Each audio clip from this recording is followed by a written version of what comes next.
Welcome to MedHeads, the weekly show that brings a biopsychosocial focus to issues of the day, along with special guests who will showcase their expertise and enthusiasm about their field of practice. Your host, Dr. Fergal Armstrong. Hello, my name is Dr. Fergal Armstrong and welcome to this MedHeads episode. Today we chat with our regular guest, Maree Eisma. Maree, how are you? I'm well. How are you? Good, very good. So I think today we're going to take the opportunity of talking about emotional freedom technique. Yes. Tell me all about emotional freedom technique. Okay, so emotional freedom technique has been a field of practice. It's been a field of intervention for a range of different presentations, anxiety, depression, eating problems, sort of food cravings, PTSD. It's been studied in over 10 different, 10 different countries with about 60 different reviews being done. And it seems to be offering people considerable relief in regards to their symptoms. So it's quite positive. So we know it works, but what is it? So it's a combination of probably the best way to describe it is it's Eastern energy meets Western psychology is probably the best way to describe it. So essentially what happens is we are working on specific memories that have a lot of emotion attached to it. So something with a big emotional charge, working on basically the emotions and working them through the body. The beautiful thing about emotional freedom technique is people don't actually have to tell their whole story, which is one of the, especially for people people who have got histories of trauma don't want to have to go into necessarily the graphics of something that may have been really awful to experience. They do not want to have to fear of reliving it again. So when EFT is applied, we're actually tapping on certain parts of the body that release the stress cortisol and brings the cortisol levels down so that people can have a different relationship to the original stressor. And it means that they're no longer activated by those particular memories, which is great. So you mentioned tapping and you mentioned Eastern medicine or philosophy. By that, are you alluding to the use of some form of physical intervention on the actual meridian lines of the human body as defined by Eastern medicine? Yeah, so probably the best way to describe this is, some people are familiar with acupuncture. Yeah. The best way to describe this is emotional acupuncture. And there's no needles and there's no pain. Right. So tell me specifically what happens in the terms of the physical intervention. Okay, so what happens is say someone's got a particular memory that they're struggling with, or they've got a particular reaction. It could be anxiety, it could be depression. We get them to rate their SUDS. So you may have heard me speak about that. So that's the severity under distress score. Yeah. So if someone's saying, look, I've got a presentation, my anxiety's up at an 8, I would ask them just to talk about sort of what they're experiencing. The beautiful thing with EFT is people would give words to the whole range of experiences they might have. So with sort of CBT, sometimes we kind of think that if we change our thinking, then our behaviours change. Well, the thing with EFT is more often than not, people know their chattering that's going on in their head. So while someone's actually tapping on all these different points, what we refer to as the meridian points, they're giving voice to all the anxiety. So it could be, all this anxiety, highly anxious, whatever it might be. And then after we do a round or two of tapping, we go back and we rescore it. And usually the SUDS will come down. And then it basically just clears the system of the cortisol, and it just makes people feel much more comfortable in their skin, and they don't have that emotional charge anymore in their bodies, which is just bliss. So tapping. Literally, just like that, yeah? So there's a karate chop point. So one of the things that whenever we're doing emotional freedom technique is we set up what we call a setup statement. And a setup statement is to work on preventing what we refer to as psychological reversal. So psychological reversal is where, and we see this a lot with many clients, they'll say, oh, I really want to lose weight, but I really want to give up smoking, but. And the psychological reversal means that when we're tapping on this particular point, there is some connection with that, basically making sure that we're acknowledging that the yes but exists in the unconscious. So we tap through that, and we go through that about 3 times, making up a setup statement. So a setup statement essentially could be, even though I might have a lot of low mood, I still totally accept and honour myself. So it's basically saying that we give ourselves permission to experience ourselves as we are. That takes the pressure off. And we repeat that 3 times, and then we go through different tapping points. So do you want me to go through them quickly? Or yeah, you're a psychologist, I'm a physician. So you're fascinated by the psychology of this, and I'm fascinated by the physical medicine of this. So I really need you at this moment in time to focus on the physical tapping. So first of all, show me the movement itself. Is it just literally that?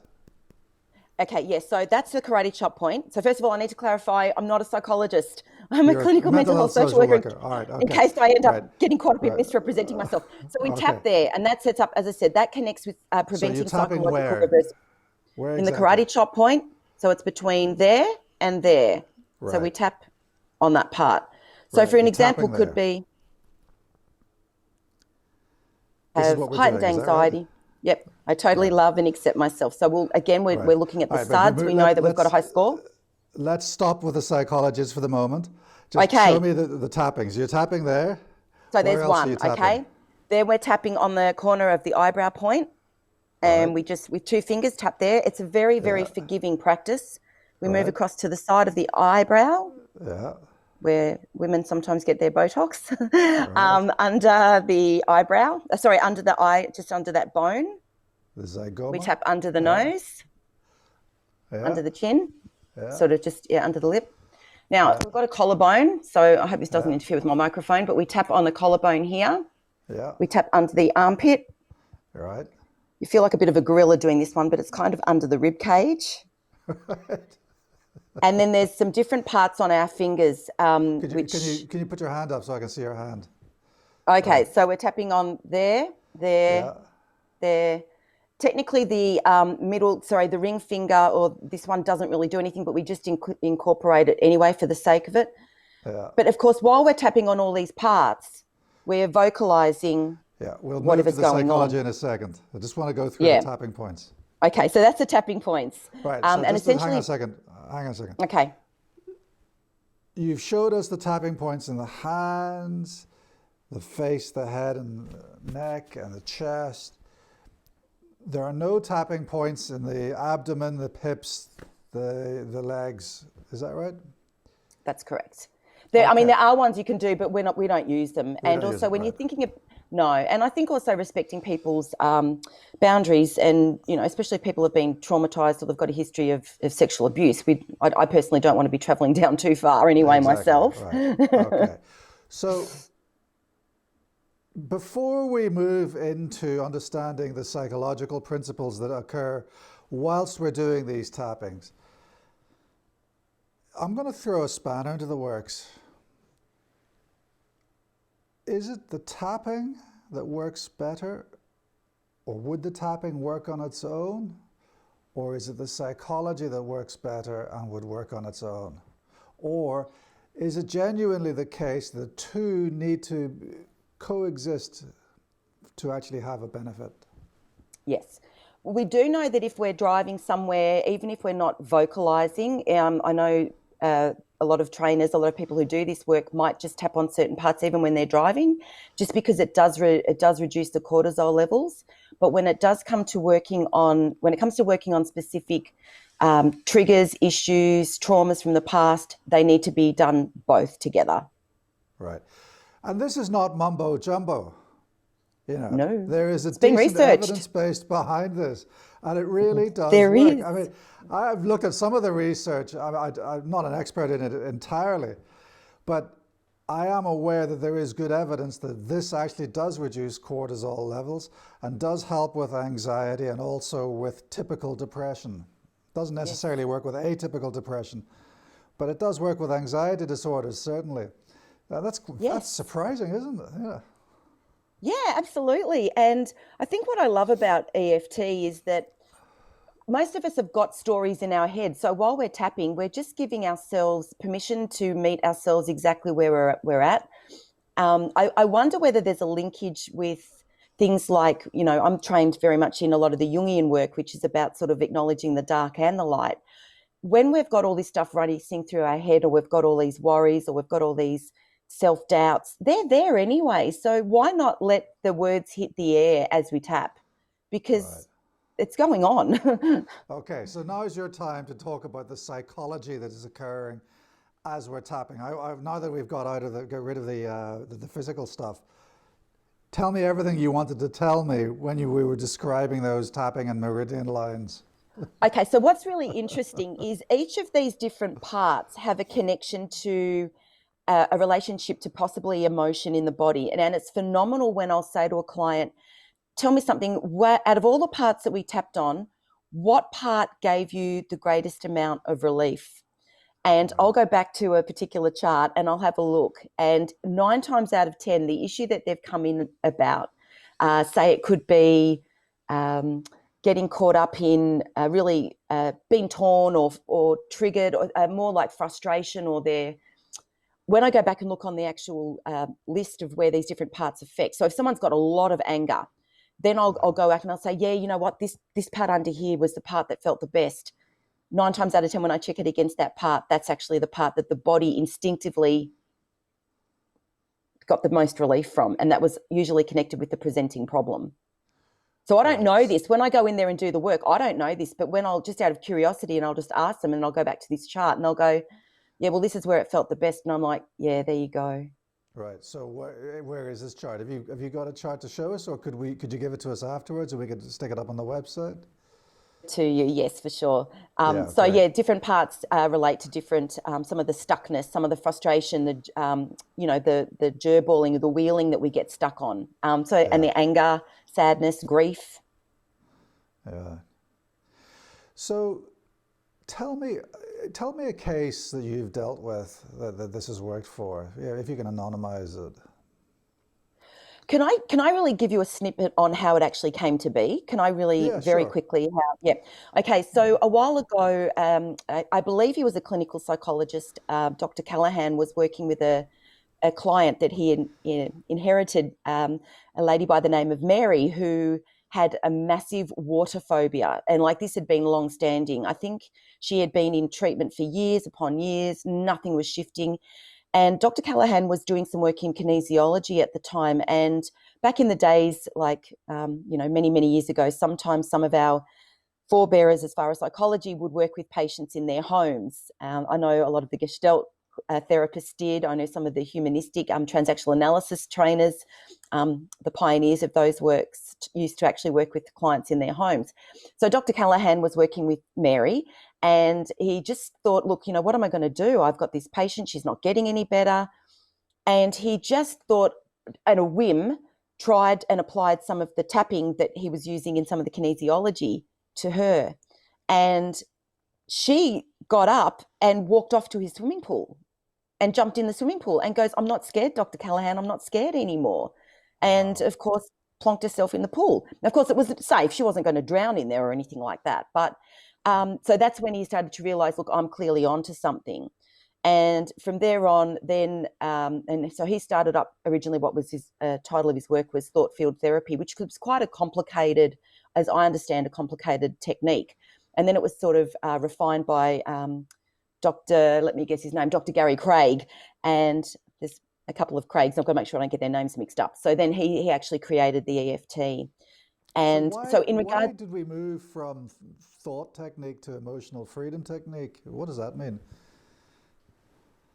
therapy was apparently it had a very similar resonance to EFT, but it was quite difficult, as I understand, to learn. It was a lot of learning, a lot of theory, and I think people got put off by the complexity of all of that. That it became refined. And interestingly, what was his name? Sorry, Gary Craig.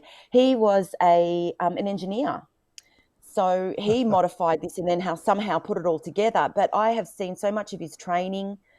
So in answer to your question, when I've actually worked with clients, I have them come into my room. It could be cravings for certain foods. It could be heightened anxiety. I mean, I had one last week whose anxiety was at an 8 out of 10 after nearly having an accident. And he was berating himself over the fact that he'd been changing a tune on his phone while trying to drive and had a near miss and was cursing himself something savage. And so we did intellectually knew that he hadn't hit anybody, but was really beating up on himself for doing something so stupid like that on the road, according to himself.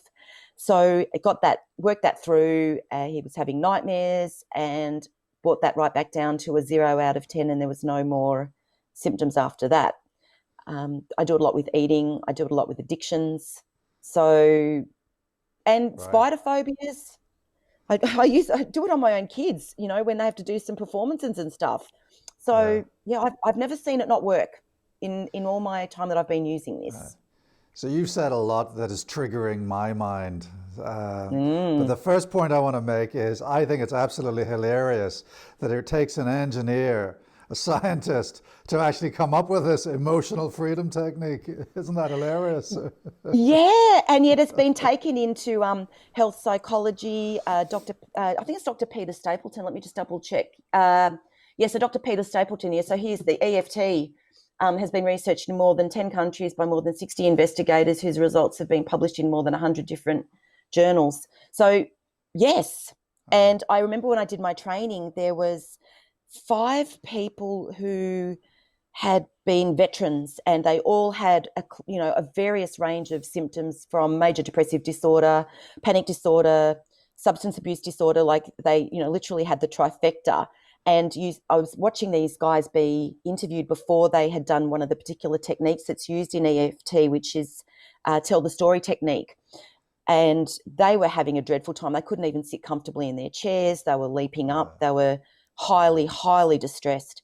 And we saw them re-interviewed after that, after the tell the story technique. And I believe not one of them met clinical criteria for any of the symptoms that they had originally been dealing with that had actually interfered with their life for about 10 years. I mean, these people's wives were about to leave them because they couldn't cope with the symptoms and the impact it was having on the family. So the relief, and they were really just basically saying that it really needs to become mainstream. It really needs to be recognised as a treatment in its own right, to make sure that people don't suffer unnecessarily. So let's talk about some of the diagnoses that I've heard you mention. So eating disorders or emotional eating, addiction, yes, PTSD, phobia, panic. Yep. Yes. If you could cure those, let's talk about addiction. Yeah. Yes. So how does EFT apply to addiction? So EFT, there's a couple of different things, obviously, when we're looking at understanding the relationship to something. So here's the beautiful thing, and I think there's a relatability when we're talking about, even with foods, okay? So sometimes what people are actually wanting is the feeling that comes from what they believe is the drug. Now, if somebody has started to feel immense relief around using alcohol, and for once they've actually been able to socially integrate or participate with people socially without that dread of, oh my God, they're going to think I'm an idiot, I'm not good enough, I feel stupid, I can't fit in. Sometimes when people have to give up a substance, what's actually happened is the feel-good feelings have been mixed in with the actual drug. And so the brain has associated these two things together. And when someone then says, oh, look, I want you to give up this drug, I want you to give up this food, I don't want you to do that, people go into panic because it's like, you're asking me to give up the feel-good feelings that have been associated. And that's usually where that sense of, oh my gosh, that's not fair, I can't relinquish this isn't good. And then, of course, what happens? We get the flood of the cortisol and we start getting ourselves into such a stressful cycle that people don't want to give it up. The other thing that I've seen, and this was extending on from sort of mainstream EFT is more around what we refer to as some of the unconscious blockers that cause grief for people when it comes to stopping or changing their relationship to a particular substance, including food. What are blockers? So the blockers are the things that, how many times do people instinctively know why perhaps using drugs isn't such a good idea, or perhaps, eating that packet of Tim Tams is just not great? So what sometimes happens is when we track when a person's relationship to a substance or food gets out of control, what we'll often find is that things that are getting in the way could be things like, particular for people who deliberately overeat to change their bodies because they want to potentially become less appealing. They don't want to be desired, or they don't want to have any unwanted attention, is one of the blockers that is where someone's usually been shamed about their body, or they've been sexualized, or especially for people who've had a history of sexual abuse. So for some people, if they don't want to draw any unwanted attention to themselves, they might choose to remain in relationship with a particular substance, particularly food, if it means that they put on weight, as a means of avoiding having to be desired or potentially get some unwanted attention that they do not want. So that's you're moving one. on to food. So let's okay, talk about food. there is. Okay, so I guess there is a resonance. So food's one of the things where, if I'm attractive, I will get unwanted attention. I won't know how to say no, and I'll go back to the traumatic experience that I had when I couldn't get my granddad to leave me alone. So are you saying that emotional overeating is related to a trauma, usually a sexual trauma? That can be one. And it doesn't have to be, a gang rape. It could be something like a time where you were shamed in your body. So it could be when, for some girls, if they started to develop quite early and some, person made some, disparaging comment about the fact that she was developed. It could be anything like that. So that's just one example. But usually sexual trauma is a big thing when it comes to eating. Other things can be tracking when did a substance start or when did food start. So if a person started to use alcohol the moment they left their family of origin home to start being, say for argument's sake, they've come from a highly religious family where, say, intimacy or say sex had such a big thing in their life where that was just, that's not, or there was some sort of attitude about that. What can happen is the person, the moment they start to move out of the family home and start living in a marital relationship, it brings up all the stories that they may have been exposed to when they grew up. So people find salvation in something that numbs that part while they try to then go on to the next stage of psychosocial development, which could be, I'm trying to live like I'm in a married relationship. So it's very... Let me just recap. You've just said that emotional overeating is more often than not related to a past discomfort with some kind of sexual attention, or, for that matter, trauma. Body shaming, or even body shaming. Body shaming, right. And the same goes for other substances like alcohol. So there's a share. Is that right? Yep.